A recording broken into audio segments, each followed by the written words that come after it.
Hello,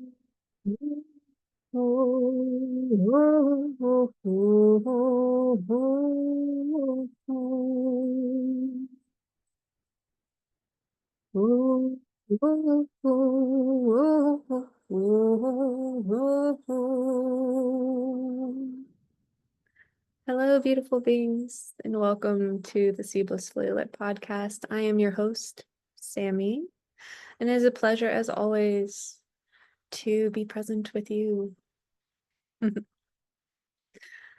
This beautiful week is the week just after the fall equinox, and with that was an incredible eclipse. And during this portal, this shifting, this change of cycles, I have been reflecting on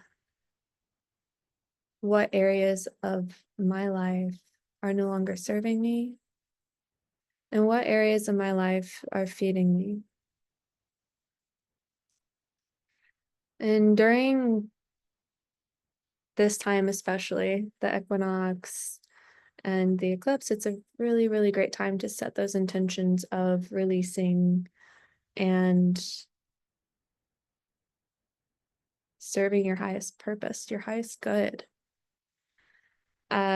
So in lieu of this topic, I have been reading this wonderful little book I picked up at a bookstore unexpectedly. It's called The Service Berry: Abundance and Reciprocity in the Natural World by Robin Wall Kimmerer.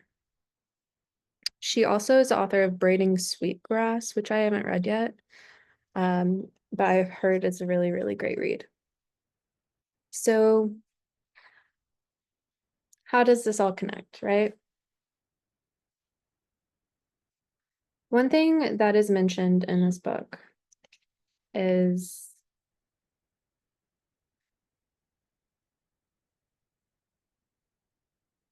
that life is contingent upon the lives of others.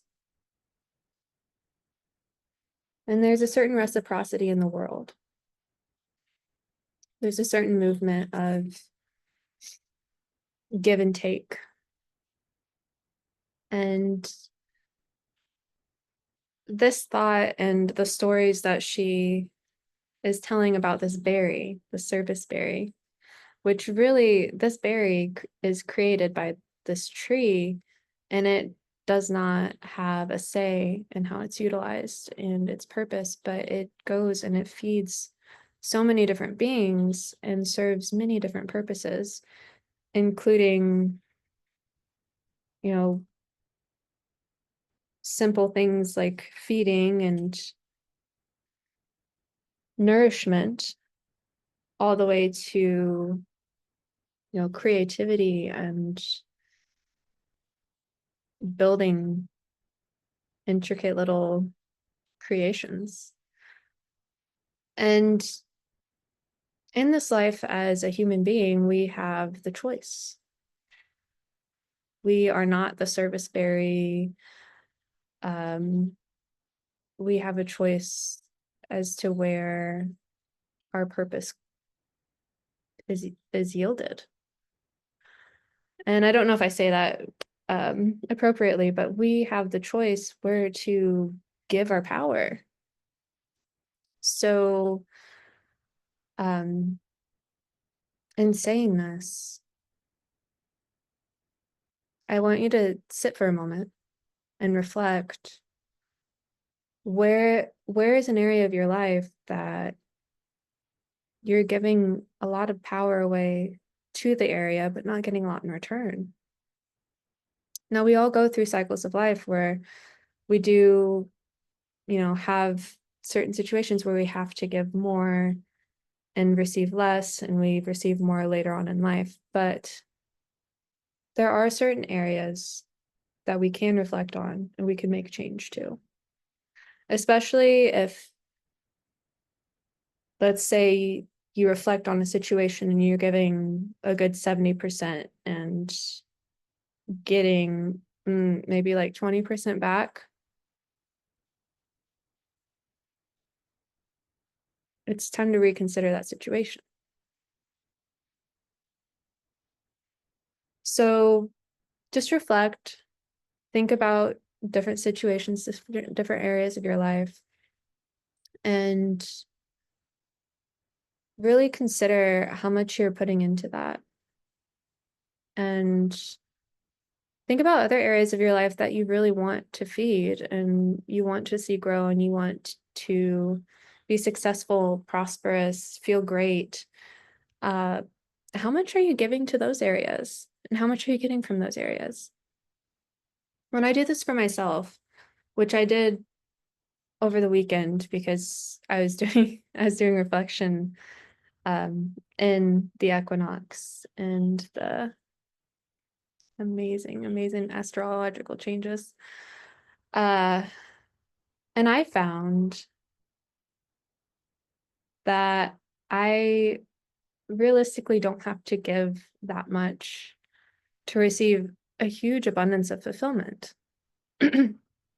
And I personally believe that we gain a lot of fulfillment when our soul is nourished in whatever work that we do.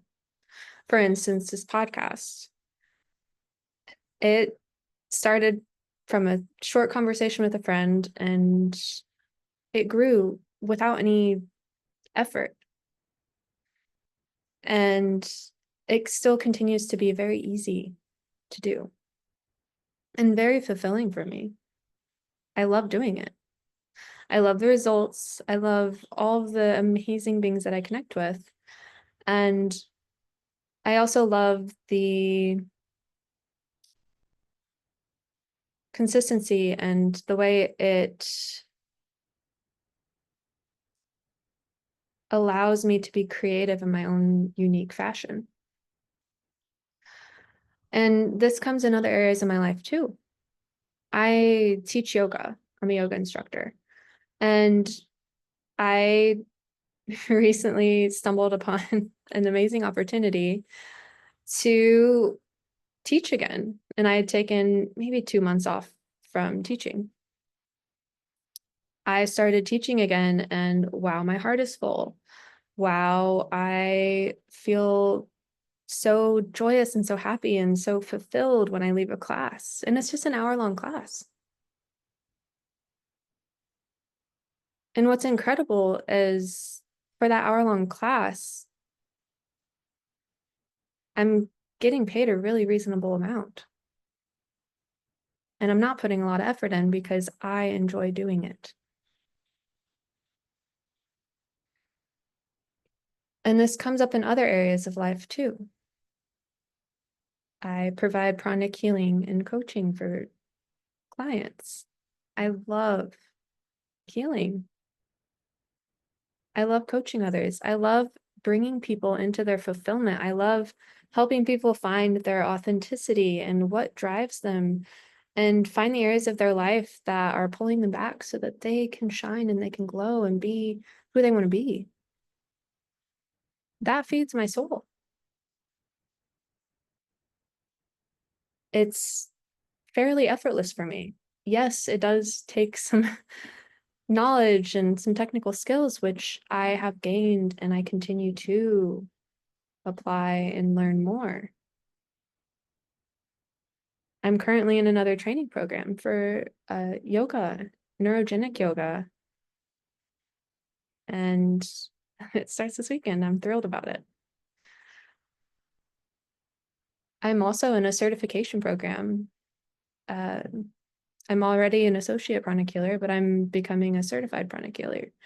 And that comes with even more knowledge, even more practice, even more skills.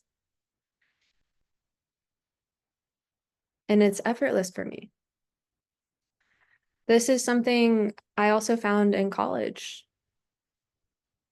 I remember going to college because I should go to college. And I had no real want to go to college at that age. I really just wanted to go be free because I finally was in a space where I wasn't controlled by rules of a house. And I was taking college classes toward a degree that I honestly didn't really care too much for. And the way I ended up finding my degree that I wanted to pursue, it actually took me about a year and a half in to my bachelor's degree to find psychology. And you know why I chose it as a major? Because it came so naturally and I enjoyed all the classes. You know, my favorite class was behavioral neuroscience. I'm sure a lot of people really hated that class because we had to learn all the areas of the brain, but I loved it and thought it was incredible. And I still to this day remember stuff from it in cognitive behavioral psychology, I believe. What was it? Cognition? I think it was just called cognition. Amazing classes. And I believe that's when I started to follow my passion.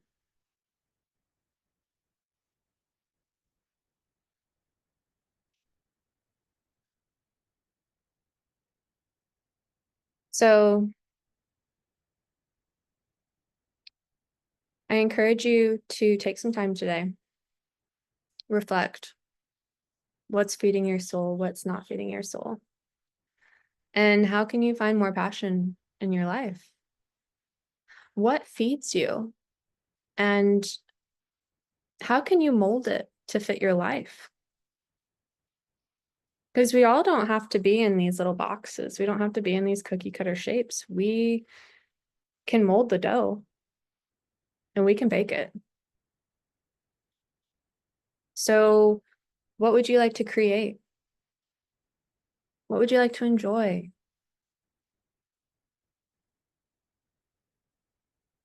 Sit with that. Really reflect. And I'd love to hear from you if you want to comment after you reflect, if you want to comment now, if you're feeling inspired. Let it out. Before I started recording this, I just turned on some random music and I was dancing around. Let it out, however you want to express it, and feel good about it. Because that is your inner essence. That is your truth. That is your authenticity.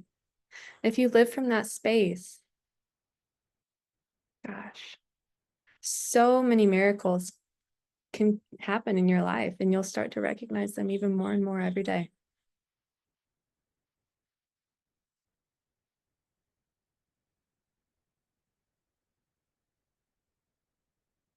One thing I always remember, and I believe my teacher said this, I don't honestly know where this comes from, but life is working for you. It's not working against you.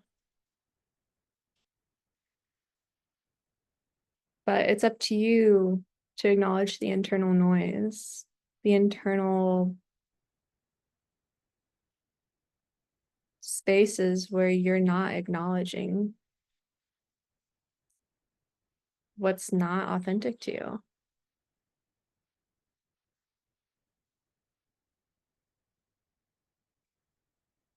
And that's one of the most difficult things in life to do, is to look within.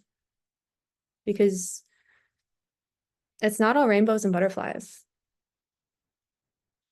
And when you take a really truthful, honest, deep dive, you might not like everything that you find. But there is a space to accept, to love, and to let go. To forgive. Because in doing that, we can live in the present and we can look toward the future. Instead of getting caught up in the past and allowing it to drag us backward, or to loop, or to spiral.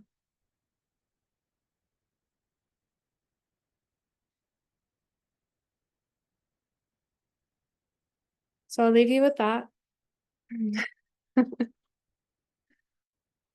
It's such a pleasure, as always, to share this time with you, to share the movements, the motions of life, and reflect, learn, and grow together. Before we do a short meditation, I will share with you that I, as some of you may know, am aspiring to move to California, and I have focused in on an area that I want to live in. And I am gracefully pursuing opportunities in that area. And every declined application, every, oh, we, don't have any positions available, every little notification is a reminder that life is working for me, for my highest good. And that position, that opportunity wasn't quite right. And I just keep pursuing, seeking those opportunities that really align with my soul's purpose. And meanwhile, I drive what I do best here.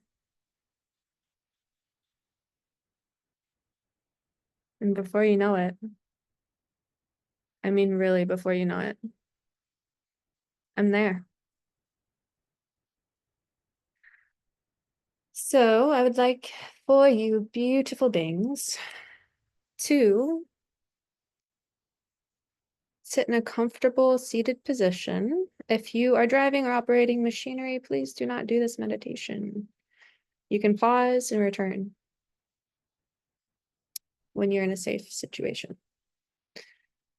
So those of you who are seated, recognize how you are sitting on the chair. You can softly close your eyes, soften your gaze. Bring your palms to your lap, palms face up. If you can, bring the soles of the feet flat on the floor.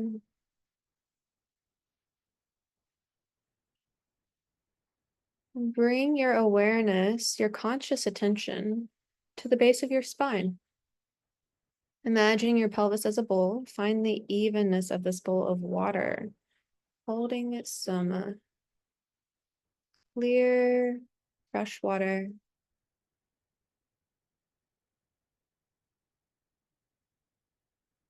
Now follow it up the spine and feel through the crown of the head an imaginary string just pulling you upright. So you're sitting nice and tall. Roll your shoulders up and back. Recognize any areas that feel uneven. If you'd like, you can reach under either side of your hips and just release those muscles, finding a little more even sit point. And just imagine that line through the crown of your head pulling you up, up, up. And acknowledging that which you believe in. Saying a little bit about gratitude, acknowledgement, reverence. I'll give you just a moment to do so.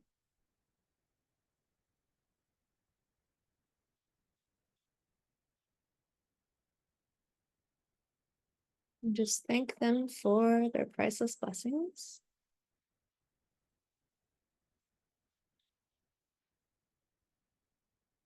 And bring your awareness to your breath.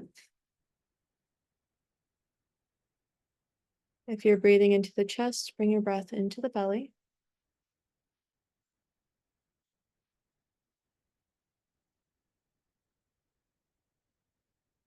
Filling the belly fully with air, all the way up through the chest, through the rib cage, and sighing it out.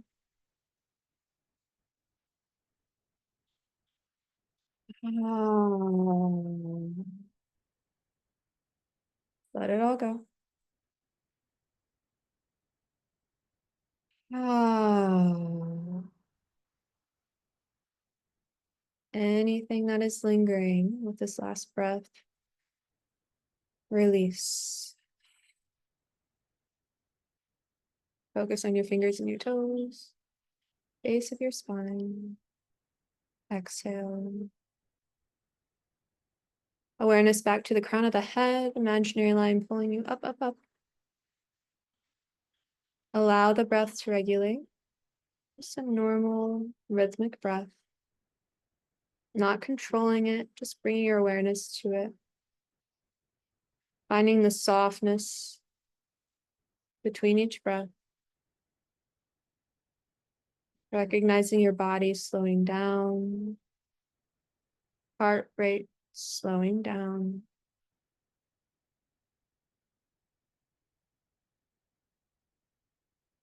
Notice if there's any area of the body that is holding on, that is engaging a muscle. Perhaps the palms are fisting or the jaw is tight. Bring awareness to those areas and loosen them with each exhale. Release those areas. Let them relax with the breath. Bring your tongue to the roof of your mouth.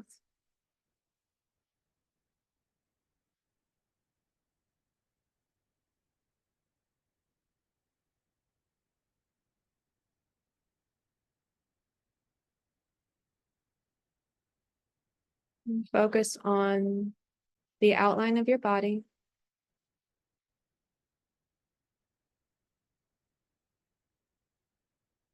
And just imagine a bubble a little bit bigger than your body. Focus on that.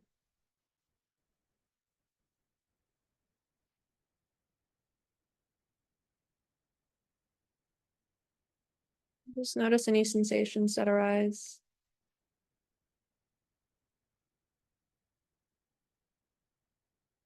Bring your awareness to your heart. Smile. Remember a silly, fun time. A time that made you laugh.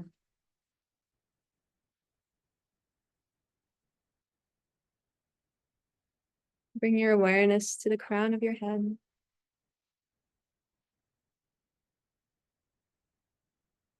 Focus on a point of light near the crown of your head.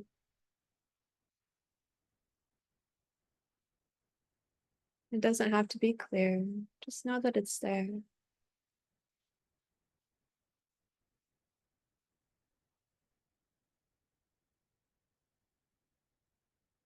And as the breath slows down,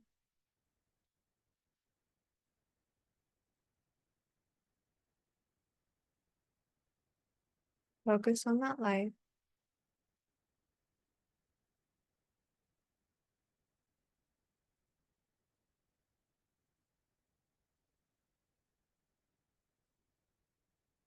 And be one with that light. Let whatever happens, happen.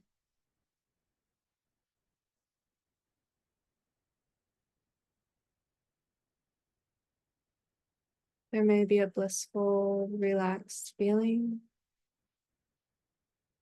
peace.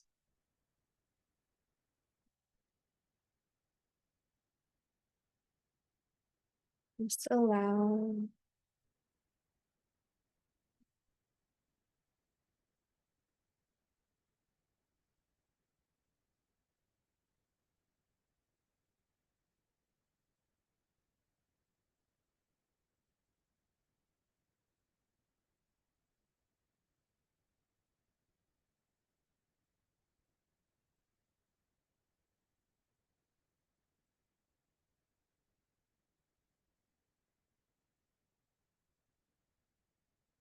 Recognizing that in this space we are one.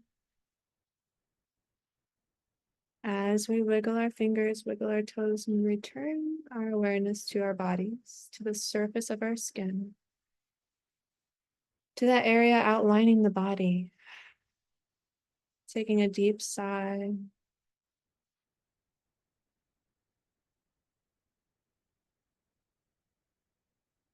Recognize the unique individual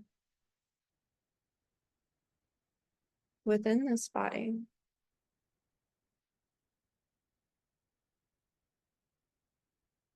That is forever a part of that whole.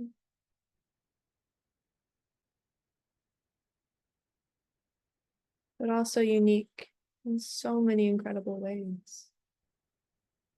Bring one palm to your heart and one palm to your belly. And give thanks and appreciation for this moment, for this shared opportunity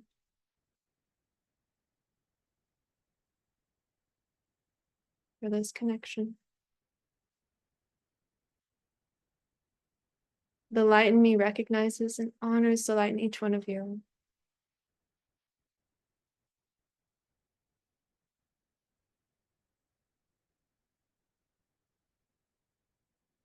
Slowly begin to open your eyes with a beautiful smile on your face. Big sigh, filling your body with happiness, sweetness, and bliss. I'm truly grateful for each one of you. Thank you again for joining me. Stay lit and beautifully blissful. Namaste, beautiful beings.